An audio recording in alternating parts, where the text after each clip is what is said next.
Hi, Ben. How amazing to see you here again. It's been quite a journey, John. Yeah, I'm so excited this time because we get to do arguably 4 releases today. Because there's 156, there's the Rust 2021 edition, there's Rust 156.1, and there's Rust 157. It's going to be quite a day, that's for sure. Yeah, or night. Is it late? I guess I don't know. It's really relative, right? We can't assume whoever's listening to this right now is actually, asleep. Maybe they're actually, our soothing voices might lull them off, and that's kind of their one ritual. They can only sleep every 3 months. There are probably people like that. I think there are probably people using our very soft and soothing voices to fall asleep. Oh man, ASMR episode suddenly. I know, right? That's really what this channel is all about, Mm-hmm. Putting people to sleep. That's what every podcast eventually evolves towards. Yeah, exactly. I think we should just dig right into 156. What do you think? I'm into it. Let's jump in. So obviously the big headline feature of 156 is the Rust 2021 edition, which was planned and announced, I think, back in May, and has sort of gone through all the procedures since of figuring out what exactly should and shouldn't be in the edition. Do you want to talk a little bit about what an edition is, just to sort of recap? Yeah, it's useful to kind of just reemphasize what an edition is. It's kind of Rust's solution for evolving a language while being able to make quote unquote breaking changes without actually breaking anybody. And so the idea is that users can opt in to breaking changes. So, and also that the compiler can perform most changes automatically so that you actually, whenever you're migrating, you don't really need to. And also, whenever you get a new version of the compiler, if you create a new project using Cargo New, it will automatically opt you in to the new edition so that new projects over time tend to be on new editions. And so it's a very kind of gentle, gradual, but inexorable push towards having a language that is quote unquote modern in terms of correcting mistakes or giving itself wiggle room for future development, which we'll see here shortly. And the important thing to note is that 2 crates on different editions can always interlink. You can always interoperate. There's no split in the ecosystem. Underneath every Rust code base or Rust compilation unit thing that you get, every library is all the same. They can all talk to each other on the same compiler version. So it's incredibly useful, and it's once every 3 years or so it seems to come. And this is our new gift that we can now present to you. So yeah. And I guess explicitly also part of it is that there's no sort of release train really. It's not like, oh, we need to rush this to get it into the next edition, or if we miss this edition we have to wait another 3 years. My understanding at least is that it's more when we feel like we need to do an edition and it's sort of the right time to do an edition, then we do one. Mm-hmm. Yeah, I think there's kind of a general cadence for every 3 years, but that's not there's nothing that's not set in stone. It's totally up to the people making it. All the volunteers can decide, and we'll see that this edition actually compared to the previous one is a bit less impactful. There's still plenty of great stuff, but we can expect over time that as Rust gets more mature, the things that people regret will be reduced in terms of things that we're not making more mistakes, hopefully, as we develop the language, and that the pace slows down. So eventually, maybe there won't be any more editions. Who knows? But the option's always there, and this time there's some great stuff in it. Let's start. Yeah, and it seems to be working pretty well too so far. Yeah, I mean, people continue to love it. I think we want to see more languages doing this. I think it's going to be a big thing in the future. I don't want to say Rust is the first one to do this. I think that back in the 90s, there was some scheme variant that started doing this in terms of you would opt into a new version and it would enable new things. And obviously, if you talk about use strict from Perl and later JavaScript, it's kind of the same thing. We're opting into sort of a quote unquote better version of the language. So, but this is the most formalized it's been in terms of any kind of, is Rust mainstream? I want to say a mainstream language, but I'm not sure if Rust is quite mainstream yet. What do you think? I think Rust is going mainstream. I think it's right on the curb. All right, so let's dig into the very first part of the new edition, at least as mentioned in the release notes, which is disjoint captures in closures. Now, this is something that's sort of been fielded a little bit up and down. It's been available on Nightly, I think, for a while. And the very basic idea here is that if you have a closure that uses a field of some struct, like let's say you have a struct X and you want to access field Y inside of the closure, then the closure will only now capture a borrow of Y, or take Y by value, whatever the closure needs, rather than bring all of X with it. And there are a couple of cases where this comes up. For me, I think the most compelling one is if you have let's say you have a method on a struct that takes a mute self, and inside of it, you have a closure that maybe, I don't know, filters an iterator or something. So it has to consume, probably in a read-only fashion, some field from the struct. But then you're also, in that same method, trying to mutate a different field of self. In the past, that wouldn't really be doable because the closure would end up capturing all of self in order to reference that one field, and therefore you can mutably access the field that you wanted to change. Or you could do it, but you would have to introduce some intermediate variable outside of the closure that captures only that field by reference, and then move that reference into the closure in order for the borrow checker to sort of understand what you meant. Whereas now with this this partial capture, this will just work out of the box, which I think is a really nice change. Speaking of methods, we should mention too that there's a common frustration in Rust about the borrow checker, where if you have a method that takes self by reference, that it might make it a bit more difficult to work with because it'll borrow the entire structure. It'll borrow all of self and not just any fields you want to work with. This does not fix that problem. Yeah, so the take here is that I guess we should link this in the show notes. Nico Matsakis had this blog post on view types, which tries to get at this kind of idea of being able to write a method that takes self but only needs to have access to certain fields, so that you could call it from another method that has self but is already borrowing a disjoint set of fields. Which is something that'll be nice to get down the road, but as Ben says, like, this is not. We're not quite there yet. Even though this is a quality of life improvement, it's tackling a slightly different problem.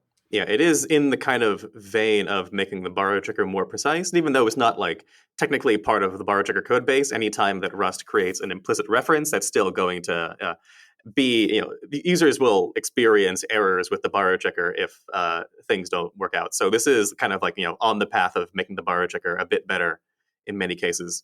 And previously, you could work around this too, this disjoint capture issue, by manually taking a reference to whatever field you wanted in a new binding, and then closing over that binding in the closure.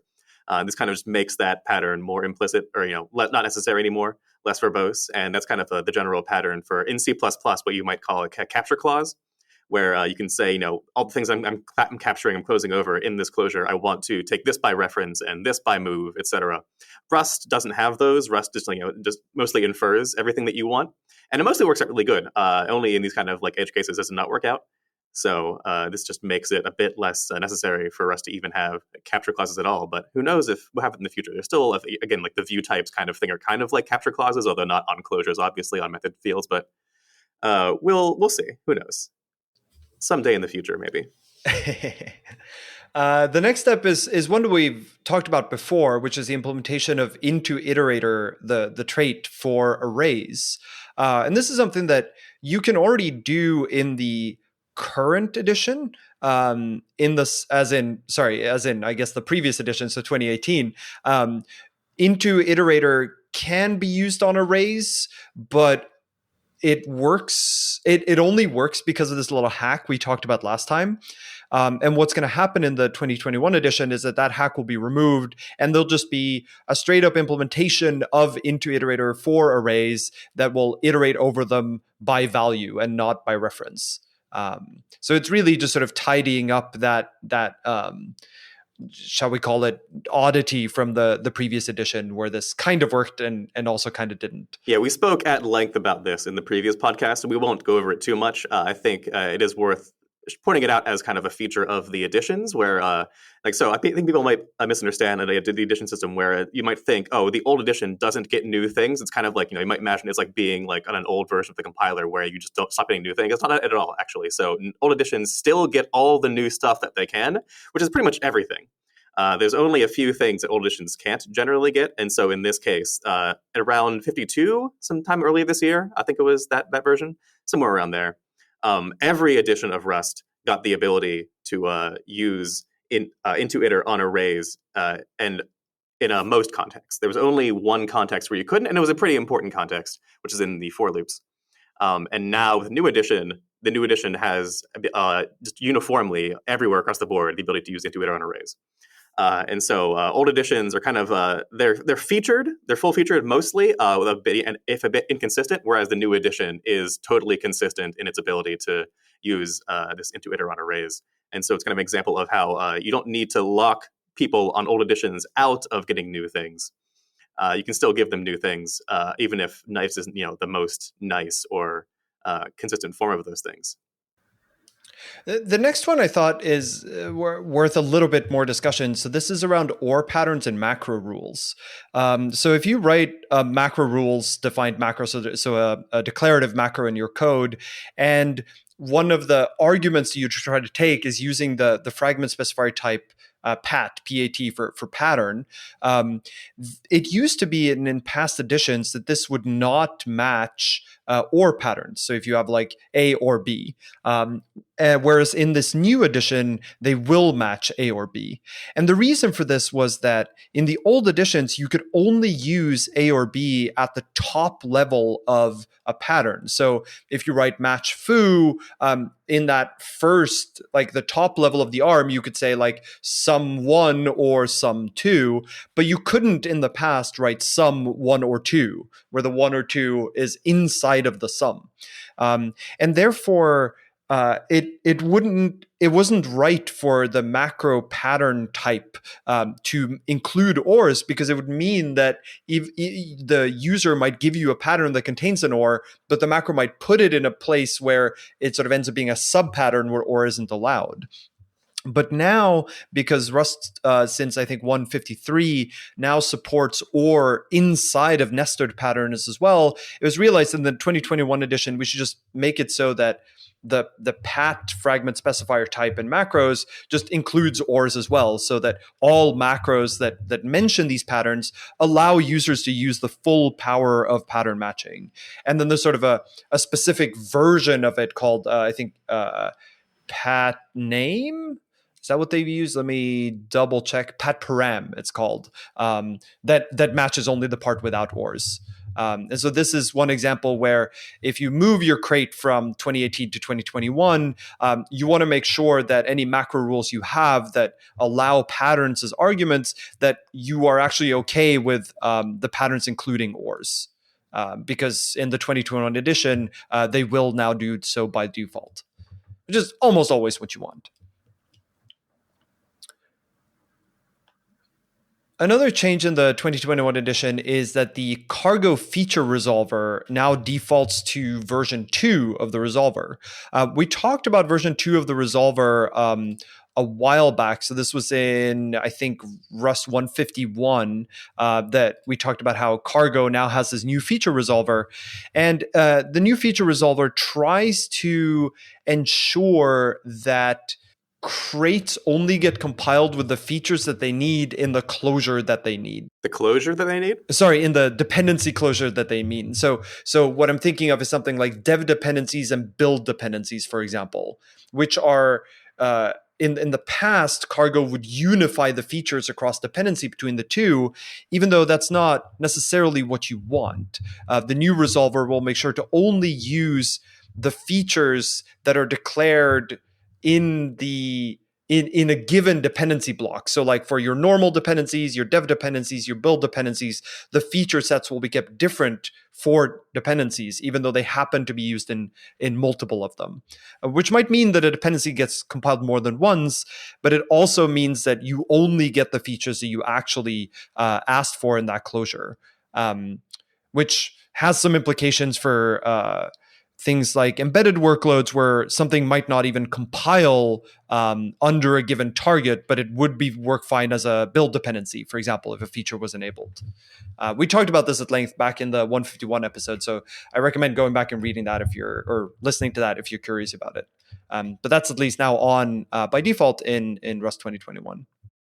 Up next, there are some new additions to the prelude. So in Rust, there is a thing called the prelude. It is essentially, imagine you're writing a Rust program, and if you ever wondered where, say, vec comes from or option comes from, they're available to you. You can write, fn main, let v equals vec new, or you can say, let x equals sum, etc. And it just works. You don't need to have a use statement saying, use, stood, etc., vec, or option. And that all is provided by something called the prelude, and it is just a few hand-picked, extremely essential items, so traits, functions, macros, and types, that want to be available by default. And adding things to the prelude usually doesn't take much ceremony. There are already namespacing rules in Rust that make it so that if, say, someone adds a thing to the prelude and it clashes with a thing that you already defined in your own crate, then your own crate just wins. There's no real problem there. The problem with adding traits specifically, though, is that it might introduce a method on a trait that clashes with one of your own methods on a similar named trait. And then that might make it so that calling a method might become ambiguous, which might stop code from compiling. You wouldn't get like a confusing method thing. It would, at runtime, it wouldn't, pick one at random. It would just say, hey, I can't compile anymore. I'm not sure what you mean here. Please use the extremely verbose, explicit syntax to tell me which trait method you want to call in this case. And so that means that to add a trait to the prelude, you do need to do it over an addition. And so the specific traits that have been added in the new edition are try into, try from, and from iterator. John, do you want to talk about those first two? Sure. So try into and try from are, as their name implies, fallible versions of the into and from trait. The idea here being that there are some types that can sometimes be converted into other types, but sometimes that conversion might fail. The obvious example here is parsing, right? So if you have a string, you can maybe turn it into a number if it happens to contain a valid number, but it might also fail. Like you can think of try into and try from as being the generic versions of something like the from stir trait, which takes a string or takes any type that can be converted from a string fallibly. And try from and try into were stabilized a long time ago, but it used to be that you had to explicitly bring them into scope in order to use them, which meant that people just didn't use them that much or didn't even know that they existed. But now that they're in the prelude, it'll be a lot easier to just like type .try into or .try from, usually combined with a question mark operator, to do these conversions very straightforwardly. As for the last one there, from iterator, it is one half of a pair. So IntoIterator is the other side of from iterator. IntoIterator is the trait that controls how for loops work. And so if your type implements IntoIterator, then you can use it with for loops natively. From iterator is kind of the opposite, where mostly you would only encounter from iterator as part of the collect method. So if you have an iterator chain of things, and then you call collect on the end, under the hood that is using from iterator to do all the magic. And collect doesn't really match very often. And so, but you don't need from iterator in scope just to collect things. It's because collect is already a method on iterators, which is already in scope, the iterator trait. In the prelude, I mean. And so it might ask stuff like, why is this necessary? Well, I guess, you could say it's kind of just for neatness because IntoIterator is already in the prelude. Although a bit more concrete use case is if you're mapping over something, if you want to say, I want to map over this thing that's an iterator, you can just map over, say, like the first, like using first class functions, you can say, vec : from iter, as opposed to having to say, make a closure X and then call x.collect on that closure. So that's a bit nicer. Yeah, it's true. The next one is something that I know you've been a little bit involved with, and I think we should combine the next two, which is that panic macros now always expect format strings. just like println, and that there's now reserved syntax for custom identifiers before the pound symbol. So think of something like raw strings like R pound and then double quoted strings. Identifiers followed or immediately preceding a string. Think of something like byte strings. So if you type B and then double quotes, what you get back is a U8 slice. And same thing for identifier preceding a character literal. So this would be something like B single quote X single quote, which gives you a U8 instead of a character. Do you want to talk about these two and how they interact? Yeah, I'll talk about this. So let's back up real quick. There is something coming up in an upcoming version of Rust, which we can preview right now. It is called implicit formatting captures.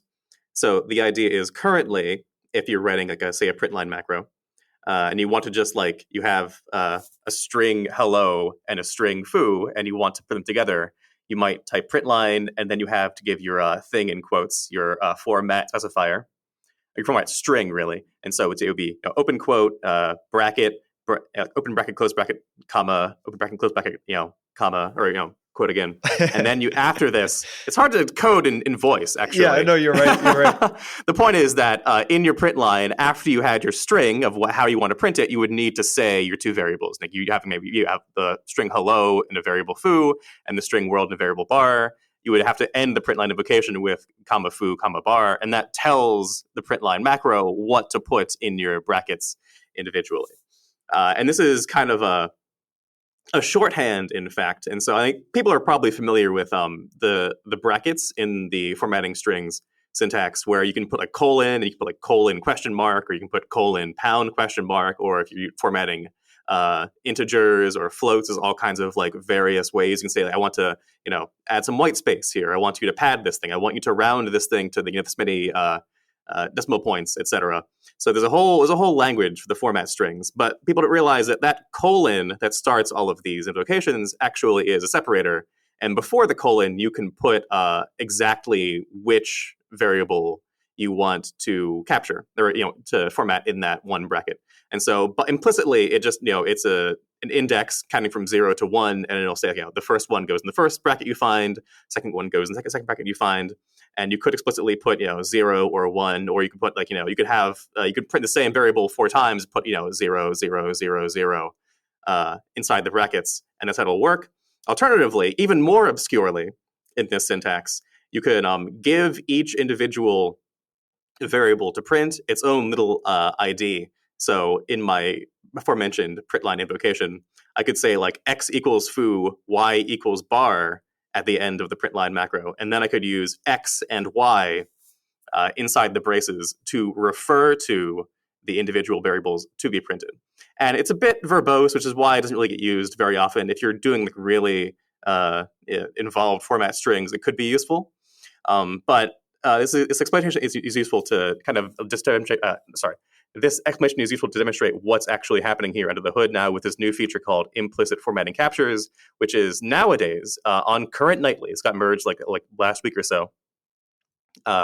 If you just say print line and then like quote bracket x bracket quote, and that's like the entire invocation, it will try to find a variable called x in your scope.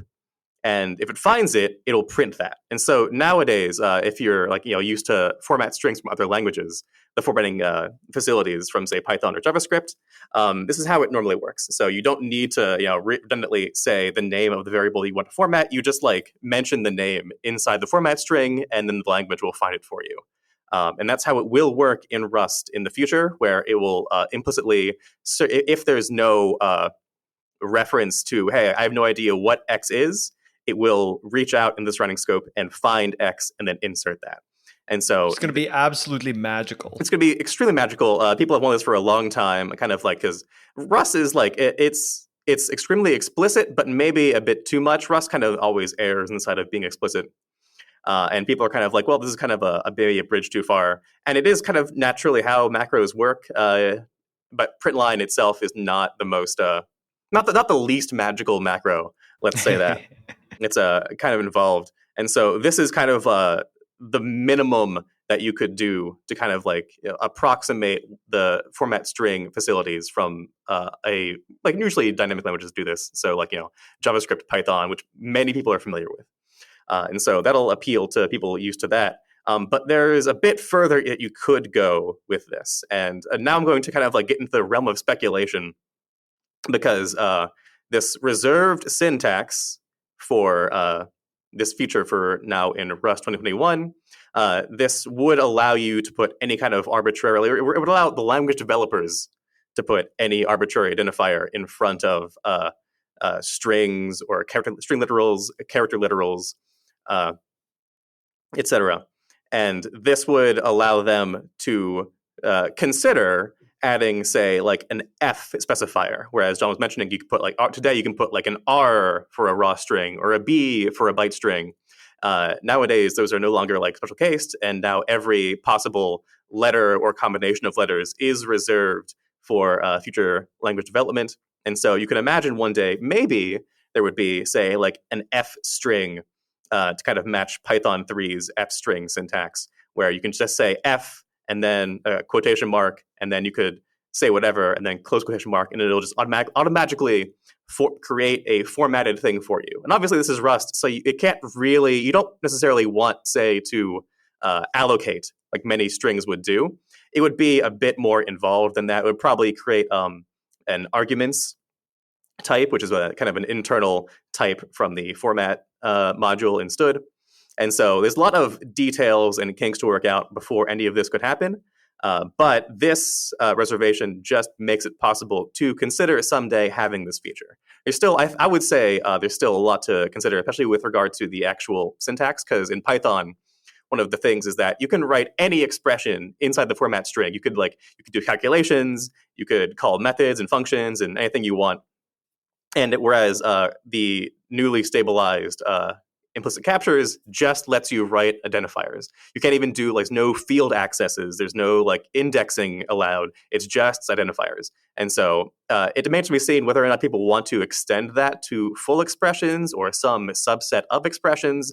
These are all things that would need to be figured out before F strings could even be considered. And so it'll be a while before you kind of get feedback from users on how they're using it. Like we'll see whether people are eager to move their print line statements over to format, the new format implicit captures, and their feedback on whether or not it's sufficient for their use cases. So we'll see. But so this syntax kind of just opens the door for this in the future. And the reason that it had to be in addition is because of macros can kind of parse Rust these days in kind of like limited ways. And so theoretically, this could break some macros. So that's why it had to be in addition. And then as for the panic change that kind of comes along with this, the idea of this new implicit formatting feature is that it should work on anything under the hood that uses the format args macro, which is what println uses, and assert eq underneath uses.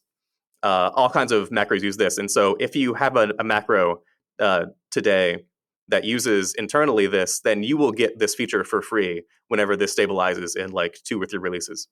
But panic was kind of, this was an oversight back at 1.0. A single argument panic had a different kind of code path than usual. It didn't go through format args machinery. It kind of just did a thing. And so it was a unique little snowflake. And so that has been melted. And now it has been made more consistent. But because I could break things, it's only more consistent in the new edition. Yeah, I'm so excited to see this like making progress and towards landing. I thought some of the other proposals for reserved syntax, what it could be used for, is nice too. Like you could imagine having like k pound keyword allow you to create identifiers by the same name as a keyword in Rust. Stuff like that I think could be neat too. Yeah, that would be useful for, so I think in the previous edition, in the 2018 edition, for example, one of the edition changes was to reserve various keywords. And many keywords were reserved in advance of them actually being used, kind of just like, aspirationally, like async and kind of thing. So if you say had the ability to put k pound, which you do now with this new reserve syntax for identifier, it would allow you to quote unquote reserve identifiers without the need for an addition. So it makes it easier to prototype and to potentially get things in the hands of users, and then an addition would then be able to go through and get rid of that k pound on front of it. So kind of you can imagine it's kind of a beta version of identifiers. So that's kind of one of the proposals. There's plenty of things that we can talk about here. I wrote the RFC for this, so I could go on for ages about the things that we could do here, but they're all very provisional. I don't want to get people's hopes up because really it's just... Well, you have my hopes up now, so... Oh, no! So now you're going to disappoint me, Ben. Inevitably, like I always do. The last one is not a big change, but it is one that's worth noting as far as what editions are for, which is there are 2 warnings that have been promoted to errors in this edition. Bare trait objects. So this is something like if you have a box of mitrate, that is no longer legal. That now has to be box.din-mitrate. And there are lots of reasons why this became a warning in the first place, but the reason it's becoming an error now, and the same is true for the other warning, ellipsis inclusive range patterns, which is the triple dot syntax for inclusive ranges, which has been deprecated for a while and should be replaced with dot dot equals. Both of these warnings have existed for a long time and are really intended to... or when they initially landed, were intended to signal this will be removed in the future. And we just want to give people like as long as we can to sort of adapt to this change.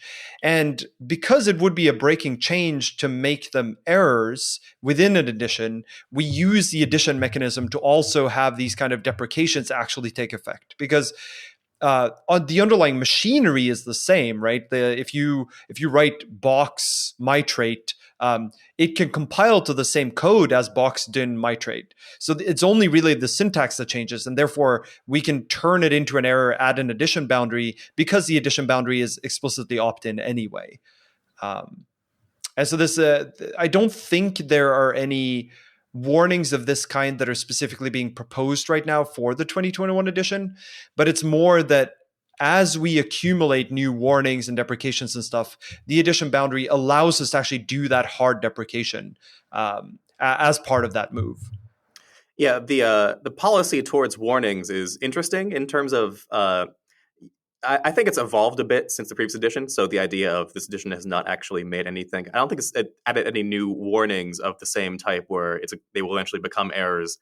Rust already has a facility for turning a warning into an error that isn't on an edition. And sometimes this is required because the Rust stability policy still allows breakage in the cases of like unsoundness or like just obvious wrongness.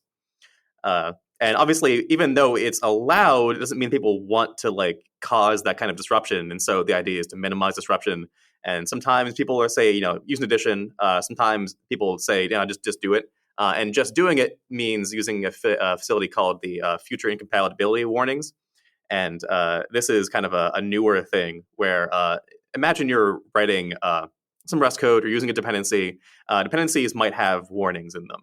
But by default, if you're compiling with Cargo, it won't show you, it'll just kind of squelch all the warnings that a dependency will give you. Because, it figures like you don't actually have control of it in terms of like, you don't applying the code. So like, don't worry about it. It isn't your problem. But if, say, some warning became an error in the future, that would cause your code to stop compiling when you upgraded your compiler, which is your problem. And so the idea is that this class of warnings called future incompatibility warnings will kind of pierce the veil and will be shown to you if you're using a crate that has them. And so this is kind of a newer thing in Cargo. I'm not sure if it's like really being used yet. Yeah, I think we mentioned this briefly last time too. Because that's when they mentioned that future compatibility lints would start to be added or start to be used. Yeah, so these obviously get used sparingly because of the potential for breakage. And so Cargo, Rust has very good infrastructure for detecting breakage in terms of running tests against the entire library of code on crates.io. which is an incredibly involved process. It takes like days and days, but it's extremely good at finding a secret breakage from any feature, and it gets run all the time on every Rust release. So it ideally would only be used for things that would have almost no impact, and that would have very big like security impact. Say like if there's some kind of unsoundness in something, but it's kind of, I think, subsumed the idea of doing these kind of warnings to errors and additions, unless obviously they could still do it if they wanted to.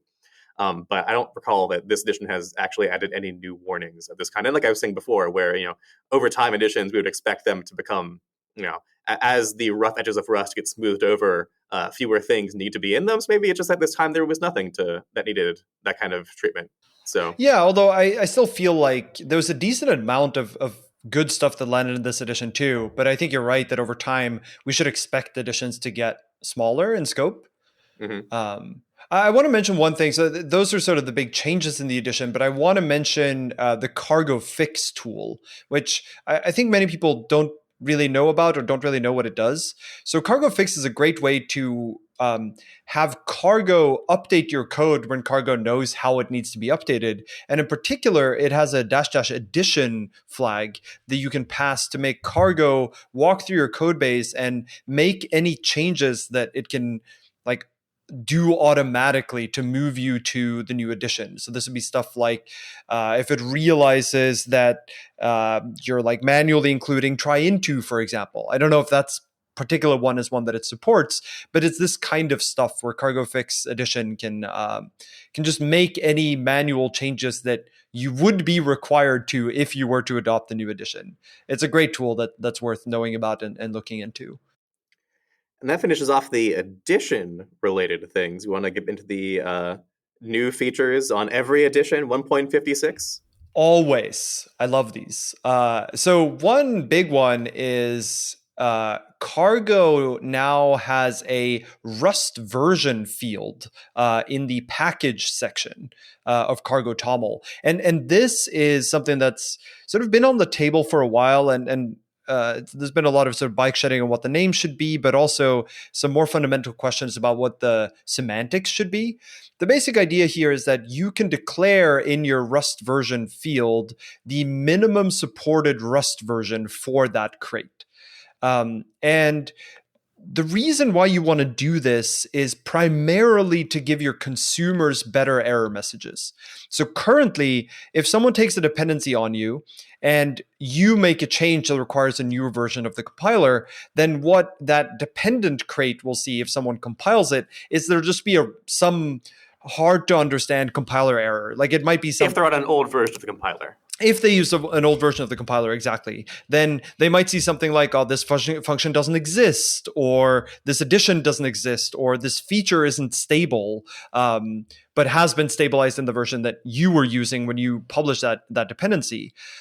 Whereas if you add this Rust version declaration in your Cargo.toml, then when you or your crate gets built using an older version of the compiler, that compiler can just say, I'm not new enough to compile this crate, and therefore you need to update the compiler in order to compile it. And that's a much more helpful user message because it actually tells them what went wrong and what version they have to update to.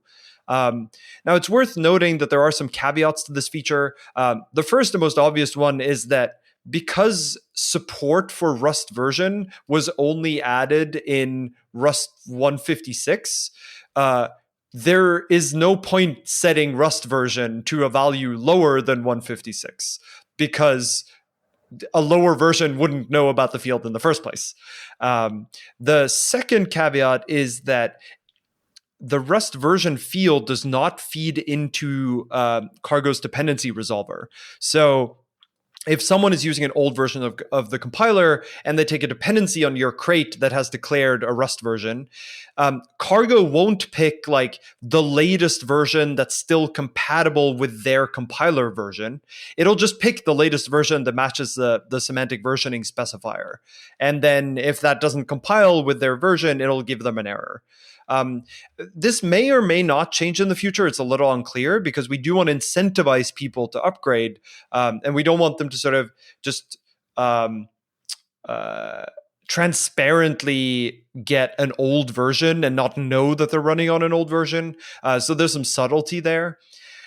There's another third caveat with this, which is that remember that if you declare a Rust version in your Cargo.toml, but you have dependencies, then that Rust version might actually be it might actually be invalidated by a change to your dependencies. So imagine that you declare Rust version 156, and then one of your dependencies suddenly requires a feature from Rust 157 and upgrades their Rust version. Then now your crate lists Rust version equals 156, but actually requires Rust 157 because of a dependency. There's not really a good mechanism for enforcing something like this at the moment. Partially because most crates don't really stick to a given minimum versioning sort of schedule.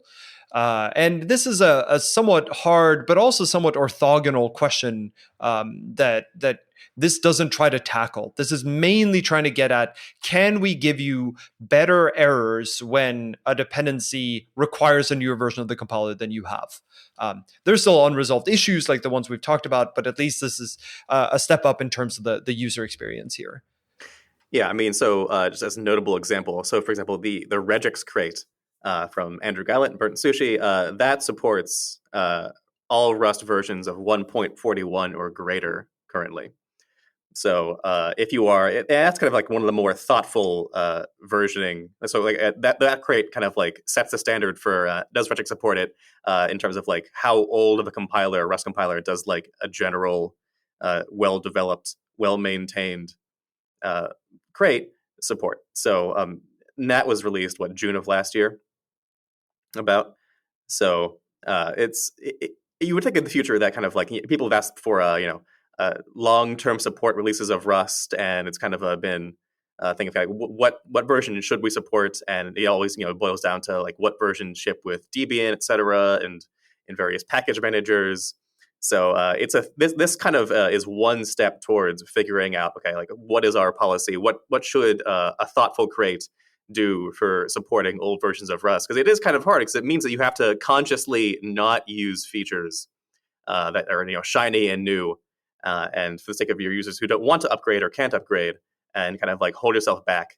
Yeah, it's definitely, I think, a part that the Rust ecosystem hasn't really figured out yet, in part because it is challenging once you take dependencies, because the dependencies are sort of out of your control, unless you're willing to sort of hold back your dependencies and say, I don't depend on any 1.x version of my dependency. I depend on any version that's like 1.x but less than or equal to 1.5 or whatever it might be, right? You need to constrain them because you don't know whether future versions will conform to the same Rust version requirements that you promise to your consumers. So it's a thorny situation that I think we're still navigating, but at least this provides a mechanism for declaring your intentions, which is a step forward. Let's keep moving on. So the natural language feature this time, new bindings in binding at pattern, where at is the at sign. I think this is kind of one of the more obscure corners of the pattern syntax. And this is taken nothing from just, it's from ML or Haskell or some language that supports patterns and has for a million years. It's kind of just one of those things that you don't see very much in Rust. Maybe in those you see it more. But this allows you to bind an identifier to some pattern that you've already matched. And so this has been supported for a long time, but now you can have multiple identifiers bound in the same pattern, or like it's kind of complicated, but just know that now all of the restrictions have been removed in terms of letting you write this identifier in various places. There are still some things about the values must peak copy, I think, in terms of actually make it work to avoid various ownership shenanigans. But it's a pretty cool feature if you're into deep patterns. If you're really into like match statements, learn what the at symbol does and see if you can use it in your code. Yeah, I've certainly found the at symbol handy. There are very limited cases where it comes in useful, but then it can really simplify your code structure, and it makes me happy. that now it's you can use at in more cases to like unlock that way of writing patterns. Mm-hmm. I think we're then on to stabilized APIs.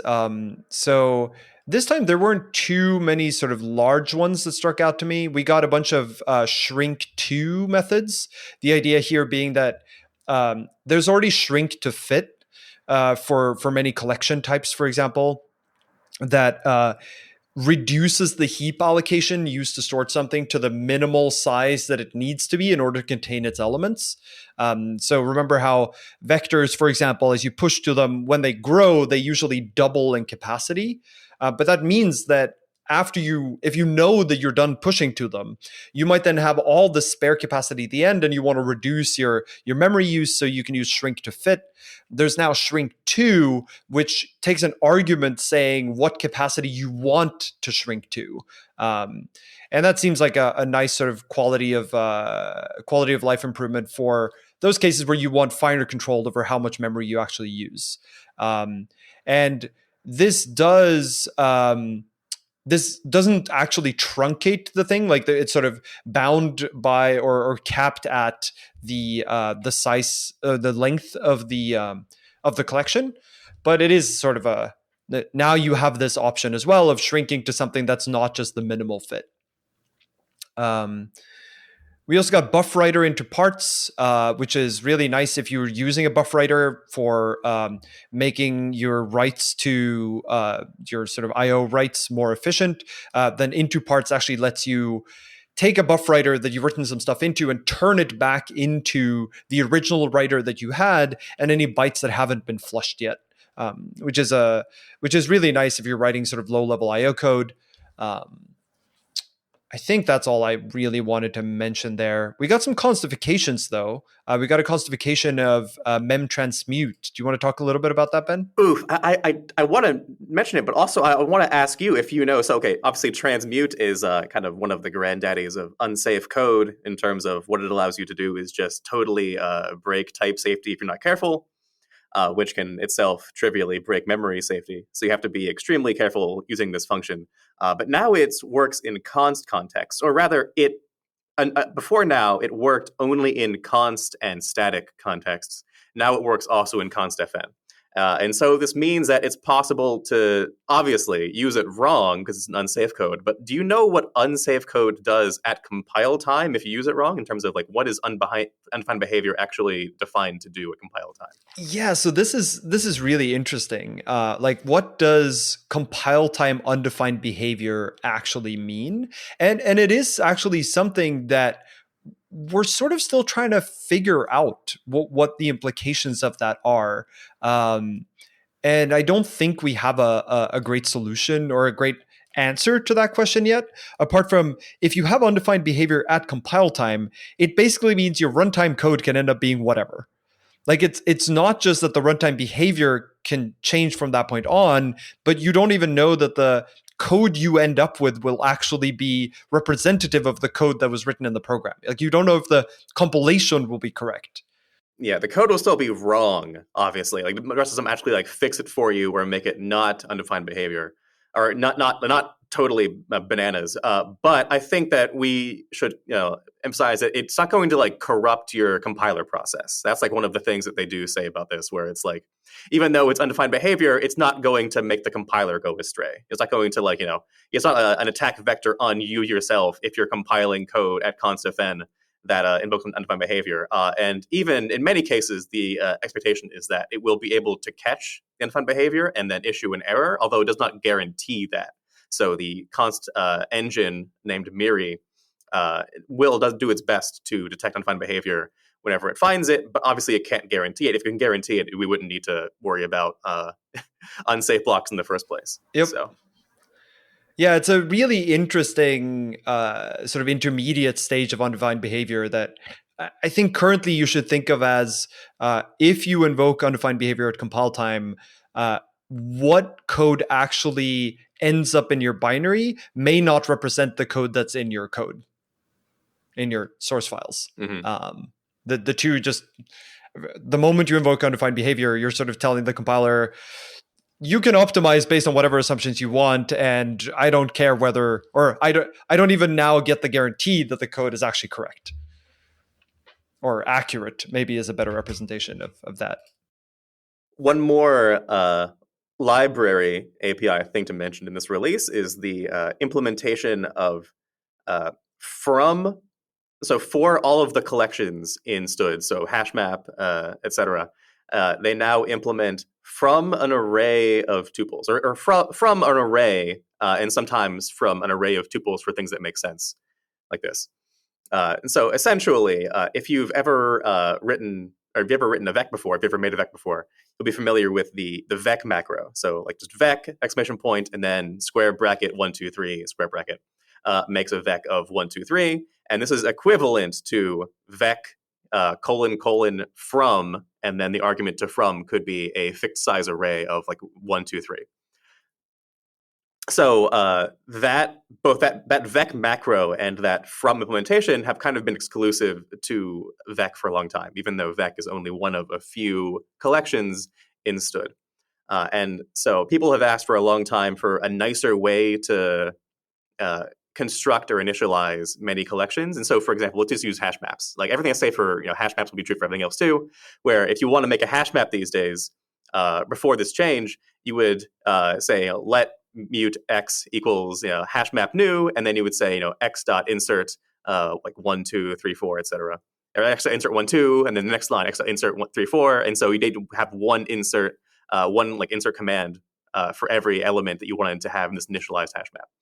There was no real nice kind of like one-shot constructor for a hash map before now, and people have theorized, let's just have like a hash map macro. And I'm sure you can find macros for this on Chris.io. But there's always the question of what should the syntax be, because every other language has their own syntax for hash map constructors, and then people get bogged down in bike shedding forever. And it's kind of just like, let's just, for now, instead of having to worry about syntax, let's just give all these collections a from impl. And so the idea is currently today, you can already collect into these hash maps, collect into a hash map from an array of tuples. And so in this case, this lets you just construct the hash map outright from an array. So it's kind of a nicer way. It's kind of a half measure towards having a first class constructor for hash maps. And so now you would say, instead of having, let mute x equals hash map new, and then inserting various lines, you would say, let x equals hash map colon from, and then you would say square bracket, and then a tuple 1, 2, comma, tuple 3, 4, comma, tuple 5, 6, and square bracket. So it's a fair bit nicer. It's one of those nice quality of life things. And that applies for every collection these days. And that doesn't mean that there won't be, maybe someday, some kind of macro for making it nicer. But honestly, ever since this gets pretty close, it gets pretty close, and ever since const generics became powerful enough to have the from impl on vec, like I mentioned before, I've honestly been preferring that. I don't know. I kind of I don't have anything against macros, but I tend to gravitate towards functions whenever I don't strictly need a macro for things. Yeah, they also get formatted more nicely by Rust format in general. Yeah, and it's also kind of just with IDEs, it works a bit nicer to use methods instead of macros in terms of like easier for them to type check and present errors and that kind of things. So that's true. Yeah. So I had a couple of other things from the changelog too. So one of them, and if you read through this, you might read this and go like, what does that even mean? Which is there's an entry there that says remove p unpin bound on impl future for pin. And this is a PR that I filed, that I actually filed while writing Rust for Rustaceans, because there's a section in there where I talk about like pin and why the various bounds are and what unpin means. And then I got to this, the fact that there's an implementation of the future trait for the pin type. And there's a bound on there saying that P, like this impl future for pin P, had a bound that said where P is unpin. And I just couldn't articulate why that bound was necessary when writing the book. I just, from all I knew about this stuff, like that just didn't make sense to me. And after thinking about it for a long time, I came to the conclusion that this must not be necessary. And so I filed a PR, and no one else could find that it was necessary either. And so now this bound has been removed. It's not a, I don't think anyone cares about this implementation. It's like very much of a weird niche corner. But if you're really curious about pin and unpin, it's one that I recommend you go look at and sort of look at the discussion and the documentation for why this is correct, because it is an interesting insight into how these weird pieces fit together.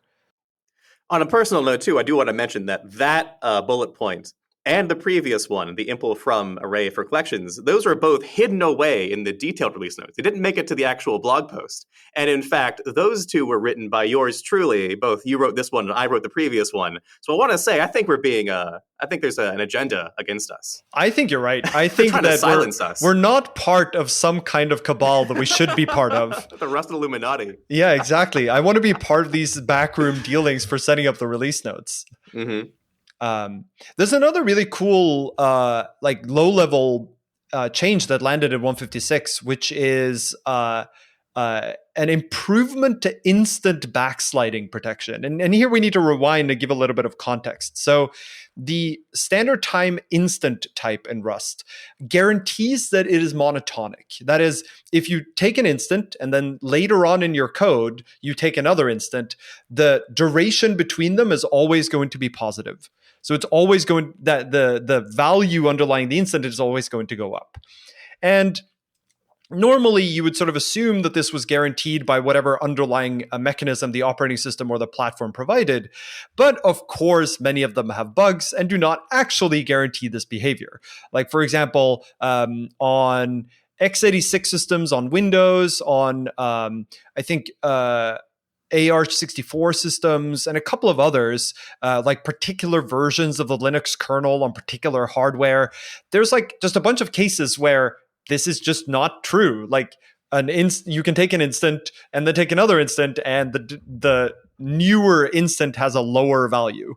And for this reason, the Rust standard library includes this thing called backsliding protection, which is basically, if it detects that it has an implementation that can sort of slide backwards in time, it forces the new value to be newer than the old one so that code can rely on this guarantee.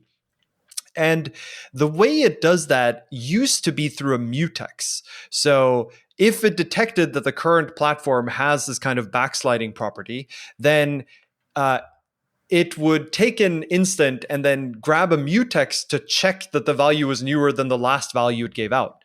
Of course, mutexes experience contention. So this would cause some pretty serious performance degradations for any application that just like takes a bunch of instants and looks at the time. And so what landed in 156 was an improvement that moves this from being a mutex to being an atomic U64, which has much less contention and doesn't actually block at any time. It doesn't have the same kind of contention experience.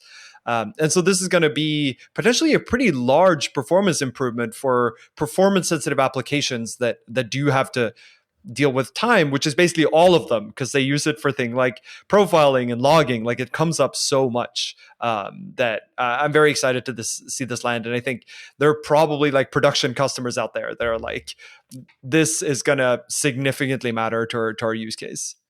One last thing from the detailed release notes here is that the LLVM 13 upgrade happened in 1.56. And that mostly brought a bunch of more like, things that are in the weeds we won't talk about in terms of improvements. I'm sure there's plenty of performance improvements and compatibility improvements. One of the bigger things that came with LLVM 13, though, is called the new Pass Manager.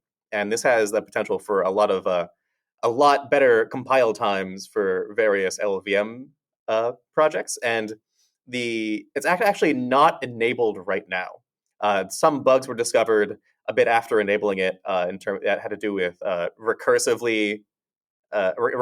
mutually recursive functions getting inlined exponentially. So that's currently still being worked on LLVM side. But once it finally gets enabled, it should have a pretty noticeable performance improvement. And a pass manager essentially just LLVM as a compiler, as a backend.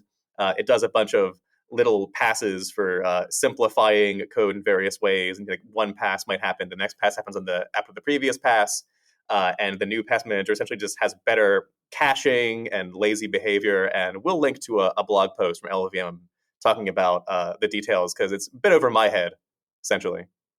I have one very last bit too, which is if you care about like build systems or like the configuration of Cargo, the Cargo configuration file. So whether that's in home/.cargo/config or in .cargo/config, now has an environment variable section. So you can now have Cargo set environment variables for you in the configuration.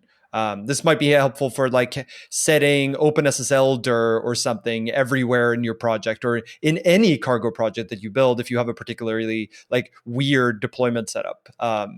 It's just like a neat quality of life improvement for the people who need to configure Cargo and don't want to have to do it like all over the place in lots of configuration files. That's now supported directly by Cargo. I think with that we can move to 156.1, and this was a security release that came about from a CVE that spanned much beyond Rust. So this is CVE 2021-42574. And this CVE was all about Unicode code points that affect rendering of code, and it's a problem that actually hit a lot of projects. Not just related to Rust code. Like this affected Python, Node.js, Go, like basically everywhere. And the basic vulnerability is that there are Unicode code points that allow bidirectional overrides for text. So this is something where you can put a sort of Unicode code point in a piece of, say, UTF-8 encoded text that reverses the direction of text. And then you could do it again. And what this allows is that if you have something that renders code, you can have the code contain a Unicode code point that sort of makes the next text be written backwards over what was already written, and then you reverse direction again and you write some different text over it.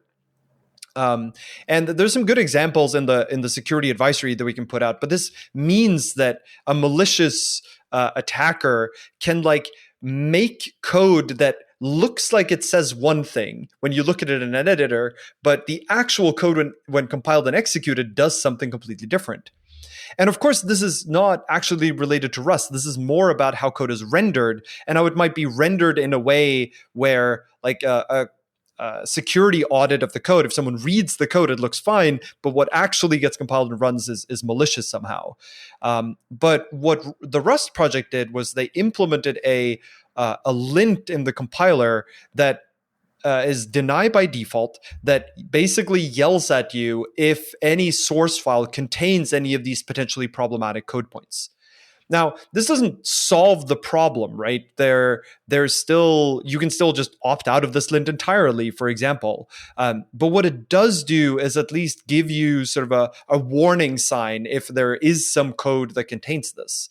That doesn't help you if the code is, for example, on GitHub and you're just reading through it, which is why this CV was so widespread in the community. Like GitHub as well posted that they have addressed this vulnerability by adding a little warning flag at the top of all source files shown on GitHub that contain these code points.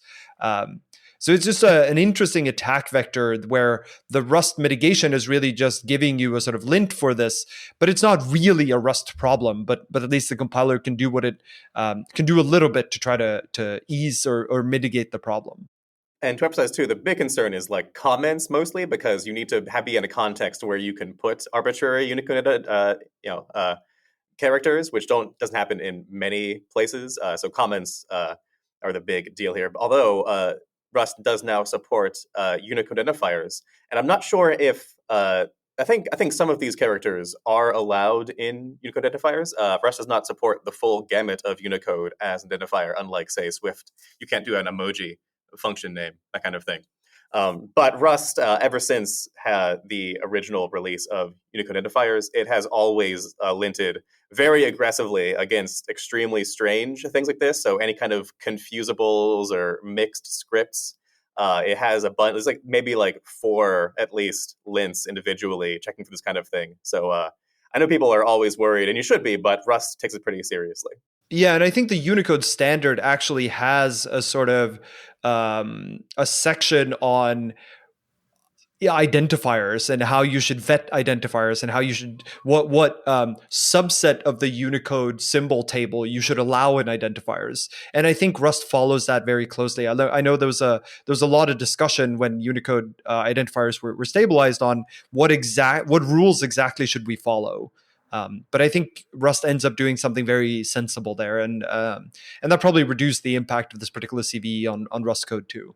All right, and let's move on to our final of 4 releases today, Rust 1.57. It's very exciting. It's also odd, because it's... It is odd. Yeah. It's extremely odd, although next time, probably less odd, the next release. Also, it's a much less impactful than 56. We won't spend an entire hour talking just about this one. Yeah, that's probably true. Although there are some really cool changes in there. I'm excited to see this release too. Mm-hmm. So the first thing here is panic and const contexts. Do you want to talk a little bit about this, Ben? Yeah, sure. So the panic macro is now usable in const.fn. And so you might wonder what it's useful for. Well, it's actually really great for creating your own compiler errors. I'm pretty sure that's it'll like just hook into the compiler error machinery. And if you panic in a const, you can now kind of do a custom compiler error. I'm not sure if that's like the ideal way of doing that. Might be like a more like first class way of doing it, but it's quick and easy compiler error. That's the new hotness, and this also allows you to use the assert macro in const context, which is pretty important in general. I'd say more important than panic for writing code. Although we should mention, it does not yet allow assert eq, the assert underscore eq macro, because assert eq under the hood uses formatting code, and the formatting code has not yet been made const. And so, and in particular, the panic macro that it works in const context only allows certain forms that don't include formatting. Yeah, and this is also why unwrap and expect don't work, right? Mm-hmm. Yes. So working towards making const code be pretty equivalent to non-const code. Now, unwrap and expect are pretty important for that, although we're getting there. Yeah, and I think maybe one way to frame this particular thing is that there are a bunch of things that internally use panic that we would like to make const, and a sort of requirement for that is to make panic itself usable in const. So this would be things like assert, which is now enabled, assert eq, which is not there yet. But there's also things like the to-do macro and the unreachable macro, which are also really just aliases for panic. Oh. I love to do, by the way, just like one of my favorite macros. Yeah, it's pretty great. What a good macro. I love it so much. The next change in 157 is support for custom profiles in Cargo. So you might already know that Cargo has multiple compilation profiles. There are 4 that sort of come standard. There's dev, release, test, and bench that have slightly different configurations. Like, for example, dev includes debug info, release includes more optimizations, test includes the config test, among other things. And bench is like test, but with more optimizations. And now you can declare your own profiles. So for the example they give in the release notes is you might have a production profile that is like release, but it also uses link time optimization to like really squeeze out every last inch of performance from the binary. You can imagine having a profile that includes things like profile guided optimization, or like you might have a profile that is like release mode but with debug info, or test but with release optimizations. There's all sorts of interesting profiles you can imagine coming up with here, and at least now you have the machinery for doing so, rather than having to like modify the pre-existing profiles and being able to give them better names. Up next, we have fallible allocation. So these are library APIs, which usually don't get their own section in the release notes, but these ones are pretty important because of what they kind of indicate for the broader direction of Rust getting used, and that is Rust in the Linux kernel. And so Linux kernel, obviously, famously, cares about not crashing. One of those things. And you might be wondering, well, what do these new APIs allow you to do? Why wouldn't I use these all the time in my code? And they're about memory allocation. And so the idea is very often when you write code, if you just say you make a vec, say if you're like creating a vec and you want to push to it, that might involve reallocating the entire vector, which takes up more memory. And what happens when there is no more memory? For many applications, this question is entirely moot. The reason is that on many OSs, Linux and Mac OS both, the OS just lies to you about how much memory you have. It is extremely common for the OS to say, yes, I have memory, here you go, when in fact there is no memory backing it up. And it will kind of just like lazily give you memory as you request it, or it'll do shenanigans with like trying to compress memory if there's contention or too much stuff being given out. And so generally, if the OS lies to you, there's really nothing you can do. And so many application, so the Rust standard library just doesn't care really. And so it's say, hey, like it would be an extremely burdensome API requirement to require every single thing that could possibly fail to allocate memory to bubble that up to the user. And so if it happens, then we'll panic and actually it'll abort, I believe, if that happens. But if you are in an environment where you can guarantee that the OS won't lie to you, for example, if you're writing an OS, then it's extremely useful to know that you are out of memory. And so this is not sufficient for Linux's use case, I believe. I haven't really read the proposal, but there was a long discussion. I'm not sure if it was a full RFC, but there have been many people involved with Linux and contributing to the Linux kernel have talked about how, okay, we would like to see various things from standard library and Rust to guarantee that we could use even libraries and from IO and guarantee that they're not going to allocate or abort the process, panic the kernel just because they failed to allocate some memory. So this is kind of maybe step one of that process. I'm sure there's much more to go. But so essentially, vec, string, hash map, hash set, and vec dequeue all have try reserve as a new function.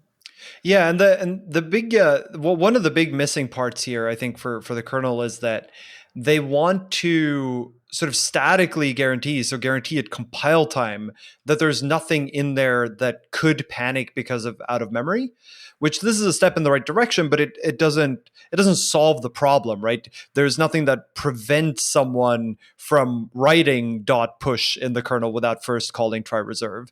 So there's still a question of how can we statically guarantee the things that the Linux kernel requires us to guarantee, and that's still being figured out. But at least now we have the startings of the mechanisms that the kernel can use, and other use cases too, like embedded use cases, can use when they do want to know whether an allocation succeeded or failed.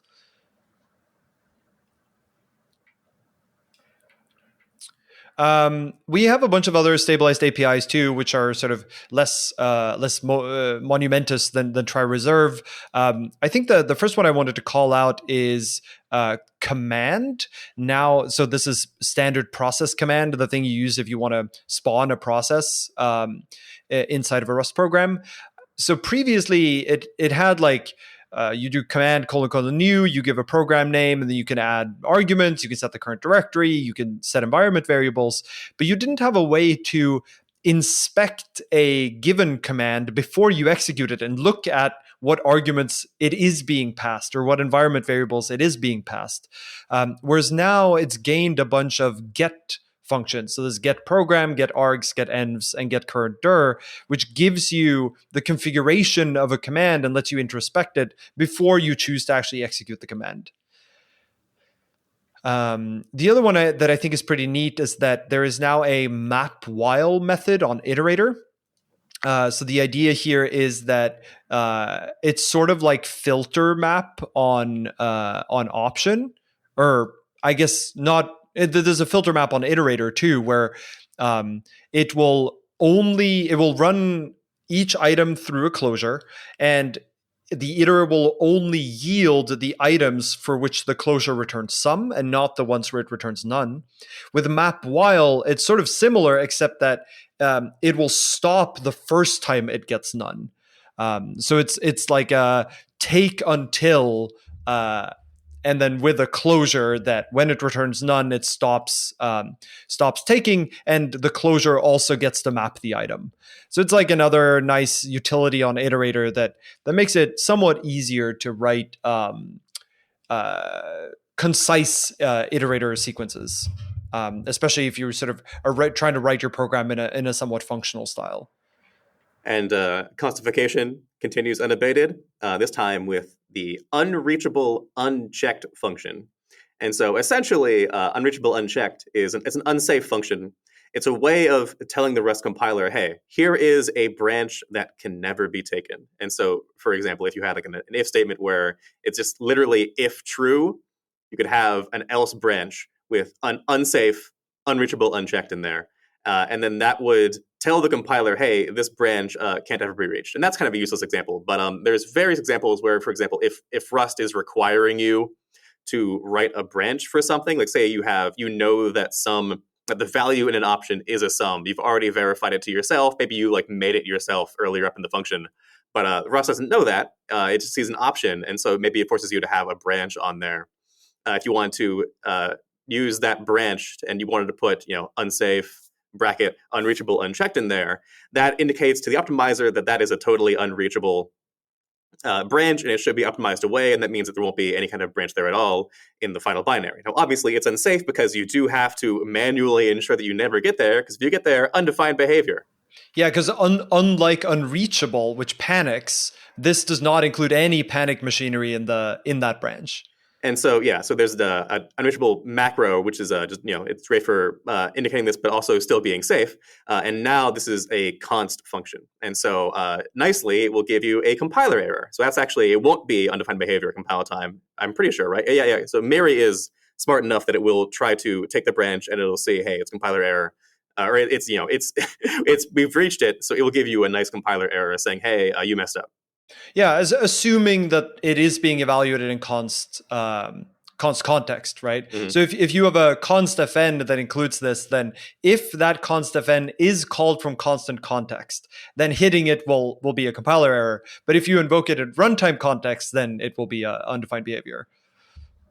Here too, we've done our usual thing of walking through the change logs, and I think one that struck me as particularly entertaining was the fact that vec leak no longer allocates.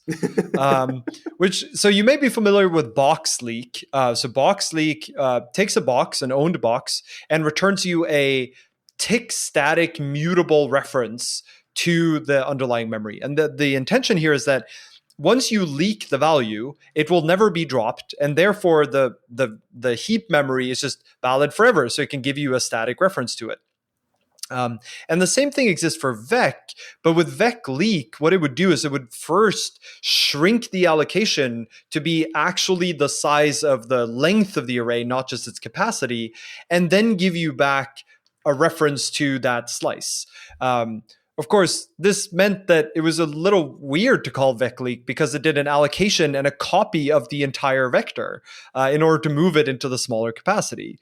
But now with this change, vec leak will do the sort of intuitive thing of keeping the whole memory allocation and still just giving you a reference to the slice of just the contents, which I thought was entertaining that it didn't do this in the past. Similarly, the final item in my notes is that as of the new release, Rust now has a new tier 3 target of the Nintendo 3DS. It's so great. I don't know why. I don't know why this was added, but it's somebody wanted to write Rust on the 3DS, and they were like, you know what? Why not? Let's do it. And so we should mention too that the tier system, tier 1 are targets that get tested every single commit gets the full test suite run on it, and so they're very well tested.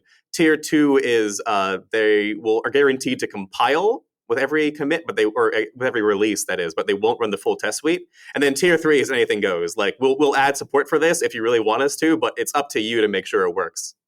There's no Nintendo 3DS test runner somewhere in someone's like kitchen, like hooked up the internet with like, running random Rust code every release to make sure it still works. It's very sad. We should definitely have a fleet of 3DSs. We should. Mm-hmm. I had a couple of more things. So in Cargo, and this is actually a change that happened in 155, but didn't make the release notes, which is that Cargo will no longer have Rust flags be set for build scripts. It used to be that if Rust flags was set in the environment, then Cargo would just pass that through to build scripts. But it wasn't entirely reliable because if, for example, Rust flags was not set, but there were Rust flags set in the Cargo configuration file through like build.rust flags, for example, those would not be set in Rust flags. So build scripts that relied on the Rust flags environment variable would actually get a sort of misleading value. Now, since 155 and announced now in 156, Cargo will set a different environment variable called Cargo encoded Rust flags, which is guaranteed to hold the current set of Rust flags that Cargo is using, encoded in a way where like white space splitting and such isn't a problem, that build scripts can actually rely on. Another change that I thought was kind of neat is that there's been a lot of additions of the must use attribute to functions in the standard library. So I think we mentioned must use back when it first stabilized. The basic idea is that you add it to a function definition, and anyone who calls that function is required to do something with the return value. The idea being that, for example, if you have a function that has no side effects, it's a pure function, then calling it without looking at the return value is probably an error. An example of this might be saturating add on integers, which returns the result of doing the saturating add. It doesn't actually modify the value that you call saturating add on. And therefore, not using the return value means that you're probably not doing what you think you're doing. And so it has a must-use attribution. And a bunch of similar attributes were added in 156, like on the standard in, standard out, and standard error locks, on thread builder, on RC downgrade. There's a whole host of them. And I think this is just a really good way to just eliminate errors that are hard to spot when you just like look at the code briefly, and you really need to look at the signature. But here the compiler can actually help you realize that this was wrong. I think there are like 800 attributes that were added to the standard library in this in 156, which is wild and really cool. I have two more that are both fairly minor. One of them is that file read to end and file read to string has got this really cool optimization now, where previously if you had like a vector and then you opened a file and you did read to end would just like start streaming the file into the vector, and the vector would just like dutifully double its size every time it fills. But that means that you spend, especially towards the end, you spend a lot of your time just reallocating the vector and copying over all the bytes that you've previously read. So reading a file ends up being this like sort of exponential process of copying bytes in addition to actually reading from disk.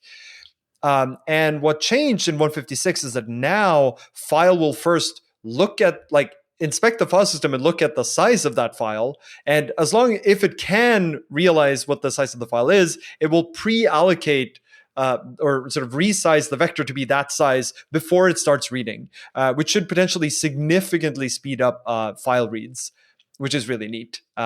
It's also an indication that there are still pretty significant improvements that can be made to the standard library. So feel free to dig into there and just find something interesting and start poking at it if something doesn't perform to your satisfaction. I think that's actually all. The other one is a smaller, I'll mention this as well, which is that if you have a macro invocation that uses curly braces, you can now use like dot method or question mark after that invocation, which is nice for things like if you're using the quote macro from the quote crate for doing like procedural macros and code generation. Then you can now use quote exclamation mark curly bracket, write some sort of code that's going to be expanded into a token stream, close curly bracket dot into to turn it into a proc macro token stream that Rust expects. Previously, that dot into would fail to parse for relatively silly reasons, and that will now just work. So it's a big quality of life improvement for just like macros not being as weird. That's kind of an obscure feature that we could, like, as a gift for people who actually listen to the entire podcast.